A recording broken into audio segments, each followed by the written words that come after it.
পুজো তো প্রায় চলেই এলো। বাঙালিদের ঘর পুজোর আগে ঝাড়া হবে না তাই কখনো হয়? তো আমি যেদিন ঘর ঝেড়েছি সেদিন সন্ধ্যেবেলা আমার একটা প্রোগ্রাম ছিল, তাই ঘরটা সব ঝেড়ে নিয়ে এরকম রেডি হয়ে প্রোগ্রামে গিয়েছিলাম সন্ধ্যেবেলা।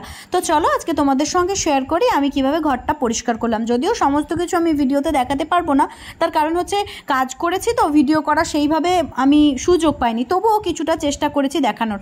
তো এই যে মানুষটাকে দেখছো, আমার বৈদিকের যখন জন্ম হয়েছিল এই মানুষটা আমাকে সেই জন্মের সময় থেকে হেল্প করে আসছে। তো সেই কারণে ওকে বললাম যে এক কাজ করো, তুমি একটু আমাদের বাড়ি এসো, কারণ পুজোর আগে ঘরটা একটু ঝাড়াঝুড়ি করতে হবে। তো ঘরের অবস্থা তো দেখেই বুঝতে পারছো, একদম এলাহি কাণ্ড। তো সেই এলাহি কাণ্ডকেই পুরোটা সুন্দরভাবে গুছিয়ে একদম বাসযোগ্য করে তুলতে হবে। তো ছাদে নিয়ে গিয়ে তুলেছিলাম সমস্ত মানে জিনিসপত্র, যেগুলো আবার গুছিয়ে গুছিয়ে পরিষ্কার করে ঘরের মধ্যে রাখতে হবে। কিছু জিনিস ছিল অব্যবহৃত বা যেগুলো ফেলে দেওয়ার মতন, সেই সমস্ত জিনিসগুলো বেছে বেছে যেগুলো ভালো জিনিস সেগুলো আবার পুনরায় একই জায়গায় রাখতে। তো সেদিন ঘর ঝাড়তে গিয়ে আমার বিরাট বড় একটা লোকসান হয়ে গেছে, সেটা হচ্ছে এই যে ইন্ডাকশন ওভেনটা ভেঙে গেছে। আমার জায়ের ছেলেরাও আমার সঙ্গে ঘর ঝাড়াতে হেল্প করছিল, মানে ওরা তো হেল্প করতে পারছিল না, জাস্ট আমার কাজ বাড়াচ্ছিল আর কি। তো ও নিয়ে এটাকে উপরে যেই যেতে গেল অমনি ওর হাত থেকে একদম খুব জোরে আঘাত করে মেঝেতে পড়ে গেল ইন্ডাকশন ওভেনটা। আমার বর খুব শখ করে এটা আমায় গিফট করেছিল, যদিও এটা আমি ব্যবহার করি না, কিন্তু আমার খুব আদরের জিনিস ছিল। কিন্তু এটা ভেঙে যাওয়াতে আমার খুব মন খারাপ হয়েছে। তবুও মন খারাপ তো ভুলে যেতেই হবে, কারণ বাচ্চারা করে ফেলেছে বাই চান্স।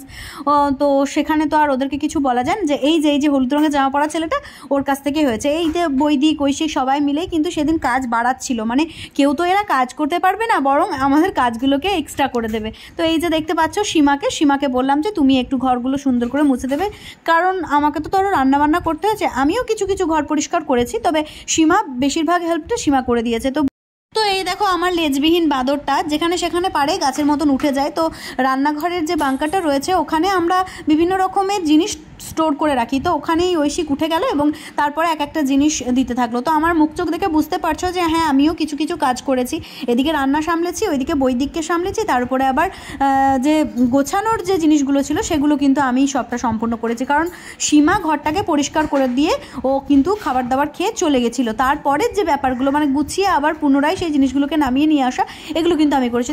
যে বাক্সটা তোমরা দেখতে পাচ্ছ, এই বাক্সটা হচ্ছে আমার ঠাকুমায়ের বাক্স। আমার ঠাকুমা আমাকে খুব ভালোবেসে এই বাক্সটা দিয়েছিলেন। তো পুরনো জিনিস আমরা অনেকেই আছে যেগুলো পুরনো হয়ে গেলে নষ্ট করে ফেলে দিই, কিন্তু আমার ঠাকুমায়ের স্মৃতি আমার কাছে অনেক বেশি মানে আদরের জিনিস। তো আমি সেই জিনিসটাকে কিছুতেই নষ্ট করতে চাই না। তো সেই কারণের জন্য ওই জিনিসটা আমার বর আবার নতুন করে রং করে দিয়েছে। তো ছাদের অবস্থা দেখতেই পাচ্ছ, আমি আজকে সমস্ত জামা কাপড় কেচে পরিষ্কার করে দিয়েছিলাম, যেহেতু ঘর ঝাড়তে গিয়ে প্রচুর ধুলো জমেছিল। বাঙালি বাড়িতে আর কিছু থাকুক আর না থাকুক এক গাদা কাঁসার বাসন থাকবে, কারণ আমাদের কোনো বাড়িতে অনুষ্ঠান হলে যে কেউ যে কোনো রকমের কাঁসার বাসনে গিফট করে। তো আমার ছেলের অন্নপ্রাশন থেকে শুরু করে জন্ম হওয়া থেকে শুরু করে জন্মদিন আরও বিভিন্ন উৎসবে পার্বণে সবাই এই কাঁসার বাসনগুলো গিফট করেছে। তো এগুলো খুব একটা ব্যবহার হয় না, তার কারণ হচ্ছে গিয়ে মানে আমরা তো কাঁসার বাসনে সবসময় খাই না, কিন্তু যেহেতু আমার বর সেদিন বললো যে এত কাঁসার বাসন ভরে রেখে কী করবে, মাঝে মাঝে এগুলোতে খাবার খাইও। তো 3টে থালা আমি বের করে রেখেছি যাতে আমরা 3 মায়ের পোয়ে খেতে পারি। তো আমার ট্রফিগুলো তোমরা সকলে দেখতেই পেলে, এগুলোও প্রত্যেকটা কোনায় কোনায় কিন্তু কাপড় দিয়ে মোছা হয়েছে, কারণ প্রত্যেকটাতে ধুলো জমেছিল। তো ওই যে ছবিটা দেখলে ওইটা আমারই ছবি। আমার এক গুণমুগ্ধ আমার ভালোবাসার মানুষ একজন বোন আছে, যার বাড়ি ওই নানুর সাইডে কোথাও, সে আমাকে খুব ভালোবেসে ওইটাকে কিন্তু এঁকে দিয়েছে। তো এই যে দেখতে পাচ্ছ পুরো ঘরের ঝুল টুলগুলো সমস্ত কিছু ঝেড়ে পুরো নিট অ্যান্ড ক্লিন করে দিয়েছি। তো আশা করি তোমরাও পুজোর আগে ঘরটা ঝেড়েছো, কারণ আমরা হচ্ছি মানে যারা বাঙালি মানুষ বা হিন্দু ধর্মের মানুষ, তারা দুর্গাপুজোর আগে এরম করে সুন্দর করে ঘর পরিষ্কার করে, কারণ আমাদের পুজো এলে আমাদের মনের মধ্যে একটা আলাদা রকম আনন্দ হয়। তো আমার আজকের এই ঘর ঝাড়ার ভিডিও এবং পরিষ্কার করার ভিডিওটা তোমাদের কেমন লাগলো জানাতে ভুলো না।